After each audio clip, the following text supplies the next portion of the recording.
지난 4.15 총선에서 미래통합당은 사전투표에서 여당에 크게 지며 참담한 성적표를 받아들였습니다. 때문에 통합당 내부에서는 이 사전투표를 손봐야 한다는 목소리가 힘을 얻고 있는데요. 다만 선거에 불복하는 듯한 모습으로 비쳐 역풍을 맞을까 봐 여론의 눈치를 살피고 있습니다. 우철희 기자입니다.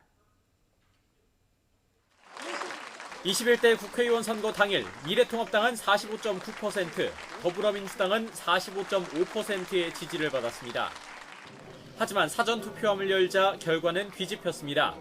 민주당은 과반을 가져갔지만 통합당은 34%를 확보하는 데 그쳤습니다.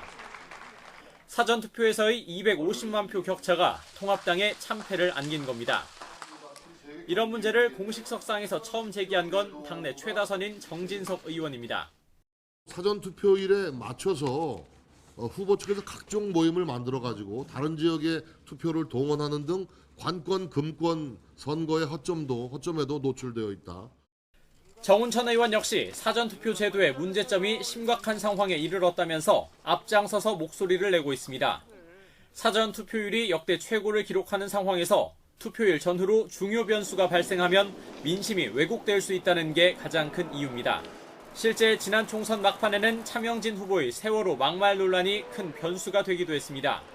사전투표를 이틀 앞두고 파문이 불거졌고 투표 당일에 통합당이 탈당 권유라는 솜방망이 징계를 내리면서 여론의 직격탄을 맞은 겁니다. 나는 우리 윤리위원들의 판단 능력이 굉장히 한심하다고 생각해요. 통합당 지도부 역시 이 같은 의견에 공감하면서 사전투표제도 개선을 논의할 특위 구성을 검토하고 있습니다. 하지만 당내 우려의 목소리도 만만치 않습니다. 최근 열린 의원총회에서 민경욱 전 의원 등이 제기한 부정선거 의혹에 더해져 자칫 통합당이 선거에 굴복하는 듯한 모습으로 비칠 가능성이 크다면서 당분간 여론 추이를 살펴야 한다는 의견이 나왔습니다. 이 같은 논의가 알려지자 민주당은 통합당이 자신들이 불리하니 사전투표 제도를 고치려 한다고 날을 세웠고, 민주주의에서 투표율이 매우 중요하니까 여야 합의하에서 사전투표를 한 거 아니에요. 근데 그걸 또 부정한다는 게 말이 돼 또. 정의당도 국민의 평가를 뒤로한 채 책임을 전가하는 꼴이라고 강하게 비판했습니다. 사전투표 제도를 바꾸려면 법 개정이 필수지만 다수인 민주당이 부정적이라 쉽지 않은 상황입니다. 결국 통합당은 여론의 지지에 기댈 수밖에 없는데 당 개혁 방안에 득이 될지 실이 될진 미지수입니다. YTN 우철입니다.